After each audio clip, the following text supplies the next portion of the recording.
여러분, 어느 날 자신을 믿고 따르던 사람이 배반을 하고 떠나버렸다면 어떤 마음이 드시겠습니까? 오늘 말씀의 제목은 돈을 택한 제자, 희생을 택하신 주님이시죠. 예수님을 배반한 가롯 유다와 또 십자가를 지시기 위해서 예루살렘으로 올라오신 예수님 이야기입니다. 요한복음 13장을 보면 유월절 전에 예수께서 자기가 세상을 떠나 아버지께로 돌아가실 때가 이른 줄을 아시고 세상에 있는 사람들을 사랑하되 끝까지 사랑하셨다는 말씀이 있습니다. 예수님은 이미 가롯 유다가 자신을 배신할 줄을 다 알고 계셨지만 그럼에도 불구하고 그에 대한 애정을 포기하지 않으셨습니다. 차라리 그가 태어나지 않았더라면 좋았을 걸라고 한탄하시면서 그를 생각하셨죠. 이 예수님의 끝없는 사랑을 마음에 새기면서 오늘 말씀을 묵상하고 또 이 사순절을 보내시기를 바랍니다. 자, 1절을 보십시오. 유월절이라는 무교절이 다가왔습니다 라고 시작하고 있습니다. 예수님의 마지막 유월절 전이었습니다. 즉 예수님이 십자가 지실 날이 얼마 남지 않았음을 알 수 있죠. 이제 예수님은 때가 되어서 예루살렘으로 올라오셨는데 예수님에게 있어서 예루살렘은 그리 달가운 도시가 아니었습니다. 물론 많은 사람들이 예수님을 환호하며 모여들긴 했지만 예루살렘의 대제사장들 그리고 율법학자들 이들은 자나깨나 예수님을 없앨 방법을 모색하고 있었습니다. 예루살렘은 예수님을 향한 모함과 음모와 술수가 가득한 곳이었습니다. 그렇다면 왜 이들은 이처럼 예수님을 없애려고 할 만큼 위협을 느꼈던 것일까요? 2절을 보시면 그 원인이 나와 있는데 그들이 백성들을 두려워했기 때문이었습니다. 대제사장들과 율법학자들 이들은 예루살렘의 주류 인사들이었죠. 나름대로 백성으로부터 백성과 존경과 찬사를 받는 자들이었습니다. 그런데 예수님이 등장하신 후에는 그 상황이 달라졌죠. 자신들을 향하던 그 존경과 찬사를 한낱 갈릴리 시골 출신인 예수라는 자에게 빼앗길 판이었기 때문이었습니다. 자칫 자신이 누리던 명예와 인기와 권력과 기득권을 잃어버릴까 봐 그것이 두려웠던 것이죠. 여러분 옛말에 굴러 들어온 돌이 박힌 돌을 뺀다는 말이 있죠. 자신들이 누리고 있던 온갖 권세들이 어디서 왔는지 알지도 못하는 누군가에게 빼앗기게 된다면 그 누구라도 위기감을 느낄 수 있겠죠. 그러나 정말 예수님은 이들이 상대할 대상이 아니었습니다. 예수님은 하나님의 아들이셨고 우리를 구원하시기 위하여서 이 땅에 오신 메시아였습니다. 그런데 이들은 예수님이 누구신지를 알아차릴 수 있는 영적인 안목이 없었죠. 아무리 예배를 집도하는 대제사장이라 할지라도 말씀을 꿰뚫고 있는 율법학자라 할지라도 오로지 그의 관심이 자신의 명예와 권력에만 몰두해 있다면 정말 바로 코앞에 예수님이 계셔도 알아볼 수 없는 그런 영적인 무지함에 빠질 수 있습니다. 우리도 정말 예배드리고 늘 교회에서 섬기지만 만약에 우리 안에 우리의 육신의 생각으로 또 욕심으로 가득하다면 정말 예수님과의 교제를 놓칠 수 있습니다. 자, 그런데 예수님을 3년이나 따라다녔던 가롯 유다도 마찬가지였습니다. 분명 예수님이 주옥 같은 그 산상수훈을 절하실 때도 함께 있었을 것이고 죽은 나사로를 살리시는 현장에도 함께 있었을 텐데 그 역시 예수가 메시아임을 깨닫지 못합니다. 가롯 유다의 출신 배경은 열심당원이었죠. 우리나라로 말하면 일제히 그 압제치하에서 나라의 독립을 위해서 자신을 던진 독립운동가라고도 할 수 있습니다. 그의 관심은 오로지 이스라엘 나라의 독립에만 있었죠.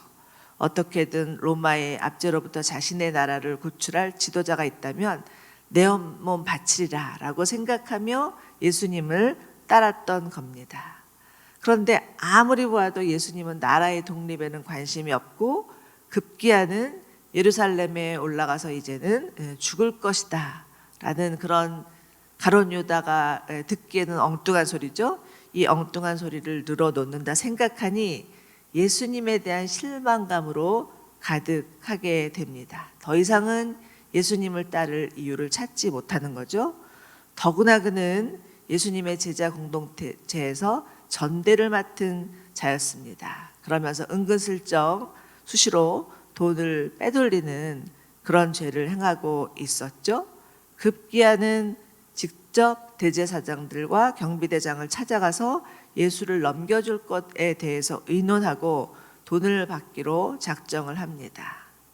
이 가룟 유다의 자기신념 그리고 돈의 노예가 되어서 그 또한 역시 예수님이 메시아인 것을 알아차리지 못합니다. 그 또한 역시 영적인 무지가 있었던 것이죠. 그런데 3절을 보십시오. 사단이 그 12 중 하나인 가롯이라는 유다에게 들어갔다라고 기록하고 있습니다. 가롯 유다의 자기신념 그리고 돈 욕심을 알아차린 사단이 옳지요때다라고 싶어서 그에게 들어갔다는 것인데, 여기서 들어갔다라는 동사는 사단에게 사로잡혀 사단의 종이 되어버렸다라는 뜻입니다. 그런데 여러분, 아무리 사단이라도 아무 때나 아무에게나 맘대로 들어갈 수는 없습니다. 뭔가 들어갈 수 있는 빌미를 제공했을 때 그 빌미를 발판 삼아 들어가는 것이죠. 아주 오래전인데 성령 집회를 하는 가운데 귀신에 사로잡힌 자매를 만나서 기도한 적이 있었습니다. 평상시에는 멀쩡한 분이셨는데 성령이 강력하게 임하니까 그 안에 있던 귀신이 견디질 못하고 그 집회 가운데 소리를 지르는 거예요. 그러고 쓰러졌습니다. 처음에는 막 눈이 돌아가면서 이상한 소리를 내고 그러면서 막 이제 방해를 했었는데, 저희가 그 사역팀이 데리고 나와서 함께 자매를 위해서 기도하니 정말 그 따스한 성령님의 역사가 그 자매 가운데 임했고, 결국은 성령님의 터치로 인하여서 자신이 눈물을 흘리면서 고백하는데, 아주 어렸을 때부터 자기 엄마를 너무너무 미워해서 정말 죽이고 싶었다, 그런 마음을 가지고 있었다라는 것입니다. 그런 마음 때문에 사단이 들어가지 않았는가라는 생각을 하면서 기도했을 때 엄마를 용서하고 성령이 임하니 정말 그 자매가 귀신에서 노연하는 그러한 귀한 사건이 있었습니다. 자, 그런데 여러분, 가롯 유다의 결말은 무엇입니까? 그는 예수를 팔고 난 후에야 제정신이 들어서 스스로 뉘우쳤다라고 다른 복음서에서는 말하고 있지만 회개하지는 않았습니다. 예수님을 판 돈을 내동댕이 치면서 스스로 목매어 죽어버린 것이죠. 그가 만약 회개했더라면 용서받을 수 있는 기회가 주어졌을 텐데 그는 회개할 줄을 몰랐습니다. 여러분, 가롯 유다는 잘못을 알고도 회개할 줄 모르는 자의 표본이라고 할 수 있습니다. 하나님이 원하시는 것은 후회가 아닌 회개입니다. 혹시 우리들 가운데도 자신이 저지른 잘못 때문에 후회의 나날을 보내고 계시는 분들이 있을 수 있습니다. 저도 어느 날은 좀 한가할 때 가만히 앉아서 제 상태가 안 좋았을 때는 지난 날을 돌아보면서 제가 잘못했던, 제가 저질렀던 그런 죄, 잘못, 이것들을 생각하면서 정말 후회가 막 물밀듯이 올라올 때가 있습니다. 내가 그때 그 일만 그렇게 하지 않았더라도 오늘날 우리 아이들이 이렇게 힘들지는 않았을 텐데 라고 하면서 특별히 저와 우리 아이들의 관계에서 후회가 많습니다. 그러면서 마음이 너무 무너질 때가 있지만 하나님이 원하시는 것은 그게 아니라는 거죠. 고린도후서 7장 10절에는 이런 구절이 있습니다. 하나님의 뜻대로 하는 근심은 구원에 이르는 회개를 가져옴으로 후회할 것이 없지만 세상 근심은 죽음을 가져온다. 우리 바라기는 후회가 아닌 회개함으로 하나님께 나아가시는 저와 여러분들 되시기를 축원합니다. 자, 이제 7절을 보십시오. 시간이 조금 흘렀죠? 유월절 양을 희생제물로 잡는 무교절이 되었습니다. 예수님은 베드로와 요한에게 유월절 음식을 함께 먹을 수 있도록 준비하라 명하시죠. 제자들과 함께 유월절 만찬, 최후의 만찬을 준비하기 위함이었습니다. 그런데 왜 예수님은 굳이 제자들과 함께 마지막 유월절을 보내시려고 하는 것이었을까요? 내일 큐티 말씀에 잘 나와 있겠지만 무엇보다도 예수님의 말로 그들이 매년 드리는 유월절의 희생제물 어린 양이심을 알려주시기 위함이었습니다. 요한복음을 보면 세례 요한이 예수님이 지나가시는 것을 보고서 보라, 세상 죄를 지고 가는 하나님의 어린 양이로다라고 선언을 하죠. 세례 요한은 예수님이 누구신지를 알아차렸던 것입니다. 그러나 예수님의 제자들은 예수님을 3년이나 따라다녔고 예수님의 그 귀한 말씀을 다 들었음에도 불구하고 아직까지는 예수님이 희생제물로 오신 어린 양이라는 것을 인식하지 못합니다. 예수님은 최후의 만찬을 잘 준비하시며 그들에게 자신을 계시하기 원하셨고 예수님의 준비가 얼마나 구체적이고 철저했는지에 대해서는 10절과 13절에서 잘 나타나 있습니다. 제가 읽어보도록 하겠습니다. 성 안으로 들어가면 물동이를 메고 가는 사람을 만나게 될 것이다. 그가 들어가는 집으로 따라 들어가 그 집주인에게 선생님께서 내 제자들과 함께 유월절 음식을 먹을 방이 어디 있냐고 물으셨습니다 라고 말하라. 그러면 그가 잘 정돈된 큰 다락방을 보여줄 것이다. 그곳에서 준비하라. 여러분, 지금 이 시기는 어떤 시기입니까? 예수님은 그 예루살렘의 대제사장들과 율법학자들이 자신을 없앨 모의를 하고 있는 것을 다 알고 계신 상황이었습니다. 가룟 유다가 자신을 팔기 위해서 그들과 작당을 했다는 것도 다 알고 계신 상황이었습니다. 그러나 예수님은 그것 때문에 흔들리지 않습니다. 자신이 십자가 지는 일을 변경하지도 않습니다. 묵묵히 십자가를 지시기 위해서 차곡차곡 준비하고 계십니다. 왜요? 세상에 있는 자기 사람들을 끝까지 사랑하셨기 때문입니다.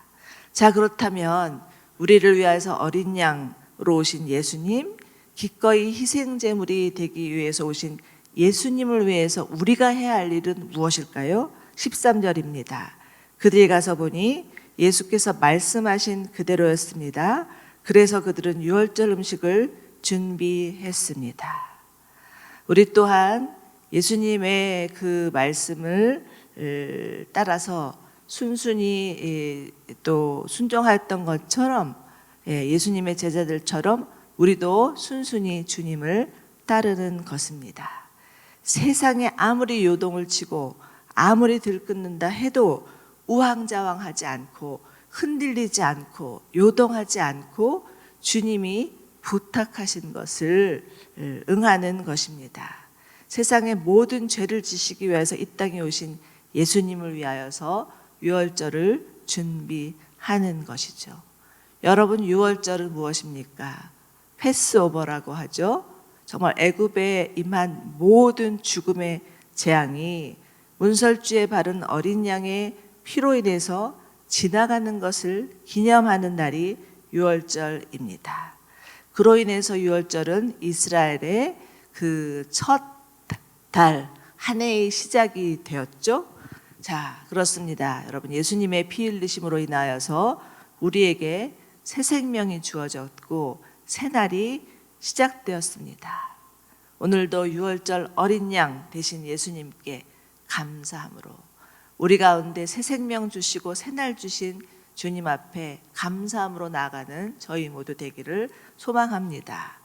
그리고 다시 오시겠다고 약속하신 그 주님의 약속을 기억하며 주님의 다시 오심을 준비하는 저희들이 되었으면 좋겠습니다.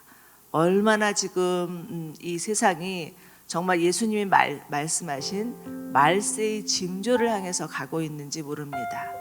전염병이 있죠, 전쟁이 있죠, 기근이 있죠, 정말 지진이 있죠. 이런 모든 것들은 말세를 향한 징조라고 그저께 큐티였던가요? 어제 큐티였던가요? 말씀하셨죠. 정말 그것을 바라보면서 우리는 두려워할 수 있지만 예수님은 분명히 너희는 두려워하지 말아라. 그리고 주님의 다시 오심을 깨어 준비하라.